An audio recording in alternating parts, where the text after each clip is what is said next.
አንዲት ሀገር ደህንነቷ የተረጋገጠ እንድትሆን ማድረግ ሉዓላዊነቷን ማስከበር ከራሷ ተሻግራ ለሌሎች እንድትተርፍ ማስቻል የብሔራዊ ጥቅም መገለጫ ነው። ሀገር ለድርድር በማታቀርበው ብሔራዊ ጥቅም መከበር የእያንዳንዱ ዜጋ የፖለቲካ ፓርቲዎችና የመንግስት መተባበርና መናበብ ያስፈልጋል። ከብሔራዊ ጥቅም አንጻር የፖለቲካ ፓርቲዎችም ሆነ ፖለቲከኞች አብሮ መስራትና መተባበር ግድ ይሆናል ብዬ አስባለሁ። ምክንያቱም ፖለቲካ ያልፋል። ፖለቲካ ፓርቲም ይመጣል ይሄዳል፣ ሀገር ግን ትቀጥላለች። አንደኛው ይሄ ነው። ስለዚህ ሀገር ከፖለቲካ ፓርቲ በላይ መሆኑን እርግጠኛ መሆን አለባቸውና ከዚህ አንፃር አብሮ ተባብሮ ከሀገር ጥቅም አንፃር ከብሔራዊ ጉዳይ አንፃር አብሮ መስራት አቋም መያዝ አለባቸው። የተለያዩ የአውሮፓ የአሜሪካን ልምድ ስናይ በውጭ ጉዳይ ፖሊሲ ላይ ልዩነት ሊያነሱ ይችላሉ። በተለያዩ የንግድ የኢንቨስትመንት ፖሊሲዎች ላይ የተለየ ሀሳብ አቀራረብ ሊኖራቸው ይችላል።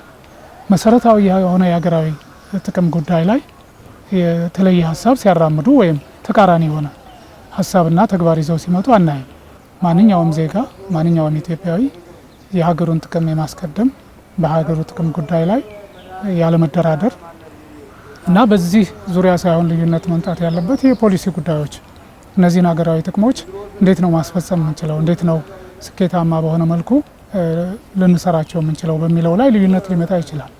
ከዛ ባለፈ ግን በመሰረታዊ የሀገራዊ ጥቅም ላይ ልዩነት ብዙ የተለመደ አይደለም። ለሀገር ብሔራዊ ጥቅም መከበር የተፎካካሪ የፖለቲካ ፓርቲዎች አይነተኛ ሚና እንደሚጫወቱ ሙን ነው። የተፎካካሪ ፖለቲካ ፓርቲዎች እንደ ሀገር የማይስማሙባቸው ሀሳቦች ቢኖሩም የሚያምኑባቸው ጉዳዮች ላይ ግን ከመንግስት ጋር በጋራ በመሰለፍ እየሰሩ ይገኛሉ። በልዩነታቸው ውስጥ ለሀገራቸው የሚበጅ ጉዳይ ላይ መስራትን መርጠዋል። ይሄ ደግሞ ሀገር በምትፈልጋቸውና ለድርድር የማይቀርቡ ጉዳዮች ላይ አብሮ መሰለፍ እንደሚቻል የታየበት ነው። በባህር በር ላይ አሁን ሁሉም ተቃዋሚ ፓርቲዎች ማለት ትችላለሽ አንድ አይነት ሀሳብ እያራመዱ ነው።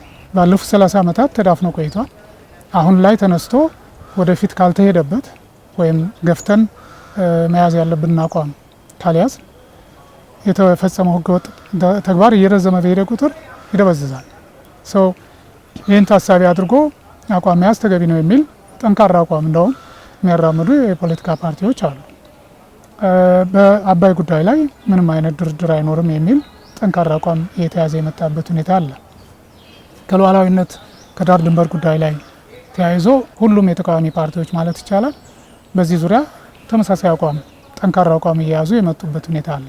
የአመለካከትና አስተሳሰብ ልዩነቶች ቢኖሩም ብሔራዊ ጥቅምን ለማስከበር ግን አንድ መሆን ያስፈልጋል። ከለውጥ በኋላ የተፈጠረው ሰፊ ምህዳርም የተለያየ አስተሳሰብና አመለካከት ያላቸው የፖለቲካ ፓርቲዎች በጋራ ሀገራዊ ጉዳዮች ላይ እንዲሰሩ ያስቻለ ነው። በጋራ የመስራት እንደ ሽንፈት የሚቆጠርበት ጊዜ ነበር ባለፈው 30 ዓመታት ጊዜ ውስጥ። አሁን ያ ቀርቶ የፖለቲካ ፓርቲዎች ተገናኝተው አንድ ሆኖ የሚሰሩበት ጊዜ የሚታይ ነው። አሁንም እስከዚህ ድረስ አብሮ የሚሰሩበት ሁኔታ አለ። ተቃዋሚ ፓርቲዎችን የማሳተፍ በምርጫ አሸንፎም ጭምር የተሸነፉ የፖለቲካ ፓርቲ መሪዎችን ወደ መንግስት ስልጣን እንዲመጡና አብረው እንዲሰሩ የማድረግ ልምድ የተጀመረው በዚህ ከለውጡን ተከትሎ በተካሄደ ምርጫ ነው። ከስያሜም ጀምሮ ተቃዋሚ የተባለው ይባል የነበረውን ተፎካካሪ ሊባሉ ይገባን የሚል የማቅረብ አይነት እሳቤ በተግባር የተገለጸበት ሁኔታ እንደነበረ እናያለን።